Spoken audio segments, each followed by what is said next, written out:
My name is David Sejinja. I come from Uganda. I was born in a small village called Bira. I grew up in a small little grass-thatched house. We did not have water, we did not have electricity, we did not have plumbing. And as a little child, I walked 1 mile to go get water from the river, bring it back, walk another mile to get firewood for my mother to cook in an open fire pot, and then walk again another mile to go to school. I pretty much lived day by day circumstances, and then say, okay, following the daily routine, you wake up, go do the house chores, come back, put on a school uniform, then go, come back. So the future and its prosperity and its vision never came across my mind.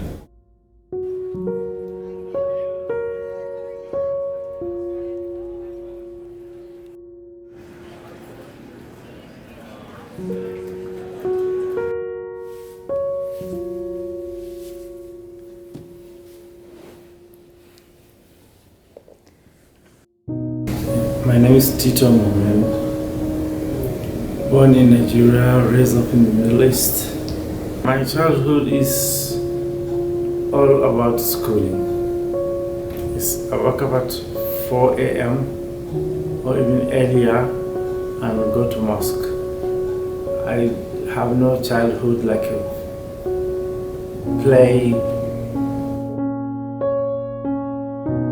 But this is a school where you have it's belong to Islamic extremists. For me, I had a lot of argument with them, because you cannot just tell me things, you need to convince me. Yeah. And for that, I was called an infidel. It caused me a lot of trouble. There was so many kidnapping of children being taken to become child soldiers in our country. And then at that point, I was like either to stay and become a child soldier or to leave, cross the border, and go to another country where life was a little bit much more better. I was kicked out of that school, and I was kicked out of Syria. I had to leave Syria within 24 hours. In Africa, we have a saying, it takes a village to raise a child. So many of us who come from Africa, it's our village that helps us to raise us.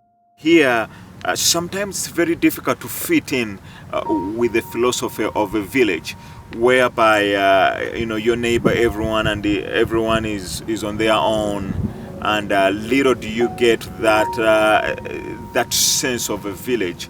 Calls against the U.S. allowing any more Syrian refugees into the country reached a fever pitch. At least 27 governors, nearly all of them. ISIS and the ongoing war in Syria have triggered an epic humanitarian crisis, the biggest wave of refugees in modern history.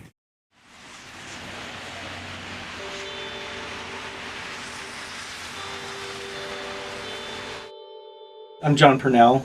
I'm the founder of the Refugee Action Network here in Provo, Utah. There was a plea to help refugees and to find ways to help refugees in our own communities. And so as I sought ways to do that, it became apparent that there was a great need to have a connection for refugees with the community here in Utah Valley. If we look at our lives, our lives consist of a series of networks. We have job networks, we have school networks, we have friend networks, with social networks and church networks, all kinds of different networks where we connect and communities that we belong to.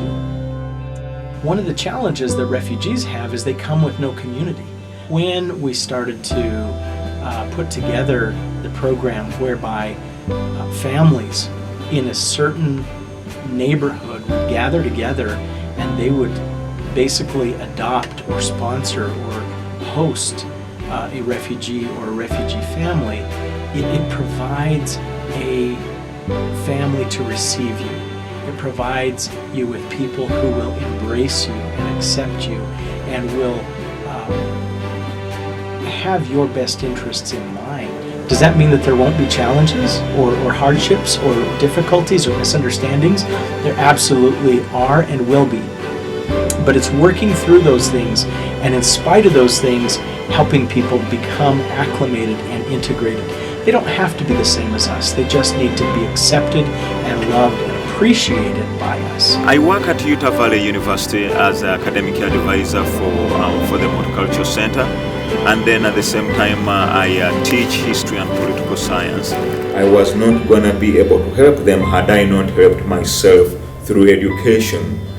How would I have been able to be a role model and an example to these kids and in Africa and others if myself I wasn't educated enough to be able to empower them?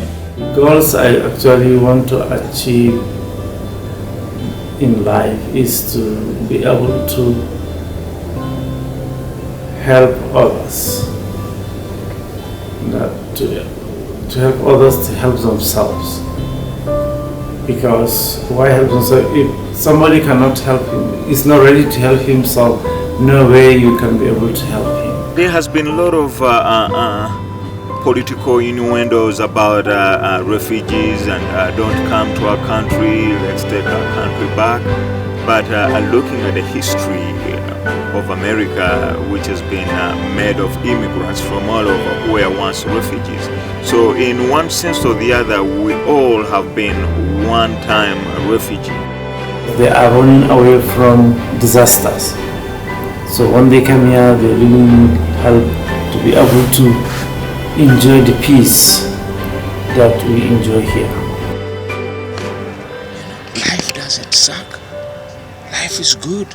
You are blessed to have a father and a mother in a beautiful country that you've been born. Those kids in Africa, they don't know even what a Christmas gift is. They don't know even what a birthday gift is. They care less. You know? Yeah. And so it becomes so problematic when we see some of the kids that we have here that have been pretty much grown up in a different environment. You know,